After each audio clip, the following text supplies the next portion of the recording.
है नाइट्रोजन और यहाँ पर है हमारा हाइड्रोजन। तो नाइट्रोजन की जो परमाणु अवस्था में लिखा है 3 और हाइड्रोजन लिखा है 2, तो ये बन गया हमारा अमोनिया ANH3। ये अमोनिया का फार्मूला है, इसमें हमें कुछ भी नहीं करना है।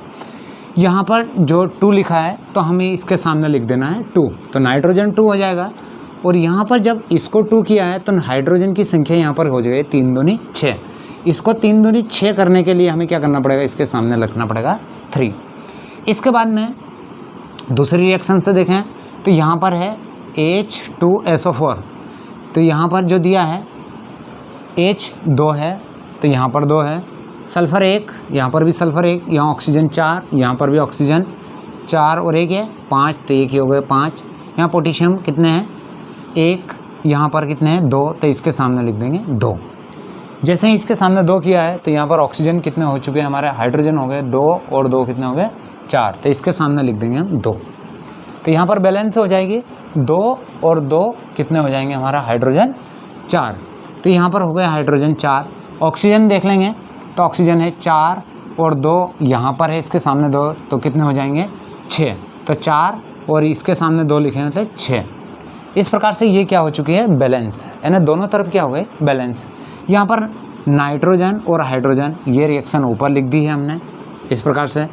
अब अगला देखेंगे, यहाँ पर कॉपर 1 है, यहाँ पर भी कॉपर 1 है, हाइड्रोजन 2 है, यहाँ पर हाइड्रोजन 2 है, SO4 1 है, SO4 1 है, यानी ये समीकरण भी संतुलित है, ये भी है और ये भी है। यहाँ पर देखेंगे जिंक 1 है, यहाँ पर जिंक 1 है, यहाँ पर H 1 है लेकिन यहाँ पर 2 है, तो हम इसके सामने क्या लिख देंगे 2 लिख देंगे। जैसे ही 2 लिखेंगे NO3, तो NO3 इधर कितने हैं 2, तो इधर भी कितने हो गए हमारे 2 हो गए। इसके बाद अगला देखेंगे तो जिंक यहाँ पर 1 है, जिंक यहाँ पर 1 है, HCl की जो संख्या है वो देखेंगे, हाइड्रोजन इधर 1 है इधर 2 है, तो इसके सामने लिख देंगे 2, तो यहाँ Cl2 है तो यहाँ पर भी कितने हो गए हमारे 2 हो गए। इसी के बाद हम देखेंगे यहाँ पर आयरन 1 है, यहाँ पर भी आयरन कितना है 1 है, यहाँ पर Cl कितना है 1 है, तो यहाँ पर 2 है तो इसके सामने लिख देंगे 2। जैसे यहाँ पर हाइड्रोजन 2 हो गए तो यहाँ पर भी हाइड्रोजन कितने हैं 2, यानी ये समीकरण भी क्या है बैलेंस है। इसके बाद में हम ये देखेंगे Fe, तो ये आयरन यहाँ पर 1 है, यहाँ पर भी 1 है, SO4 यहाँ पर 1 है, SO4 1 है, यहाँ पर हाइड्रोजन 1 है, यहाँ पर भी हाइड्रोजन क्या है 1 है, तो यहाँ पर भी ये समीकरण भी क्या है बैलेंस है। चलिए हम अगली समीकरण को एक बार और संतुलित कर देखते हैं।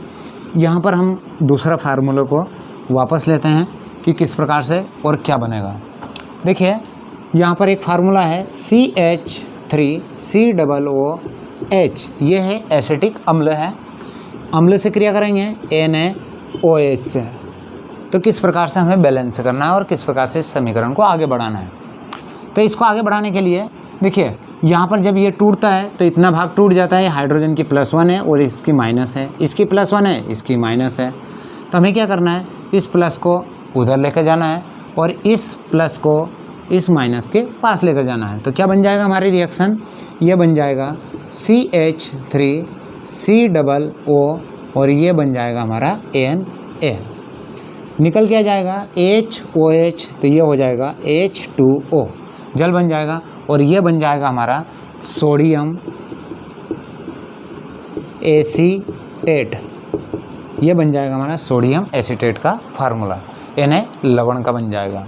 तो इस प्रकार से क्या है हम समीकरण को क्या करेंगे बैलेंस करना सीखेंगे। अगला देखिए C+H2,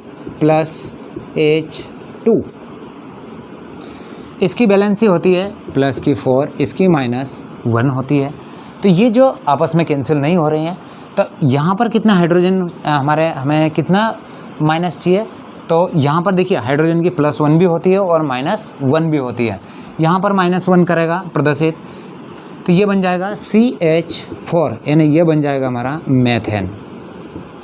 अब इसको बैलेंस करेंगे, यहाँ पर हाइड्रोजन की संख्या कितनी है 4 है, यहाँ पर हाइड्रोजन की संख्या 2 है, तो इसके सामने क्या लिख देंगे हम 2 लिख देंगे, तो ये क्या हो जाएगा बैलेंस हो जाएगी, यानी दोनों तरफ क्या हो जाएगी बैलेंस है।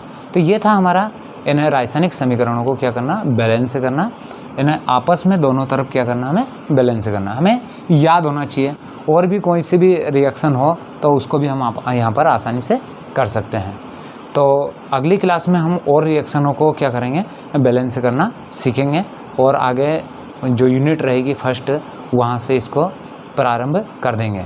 अगर आप इतनी जो क्लासें हुई है, ये जो चौथी क्लास है, यहाँ तक चौथी क्लास तक आप जितने भी सीख चुके हैं ये हो जाता है तो हम फर्स्ट यूनिट से ही केमिस्ट्री को प्रारंभ कर देंगे। इसी के साथ जय हिंद, जय भारत।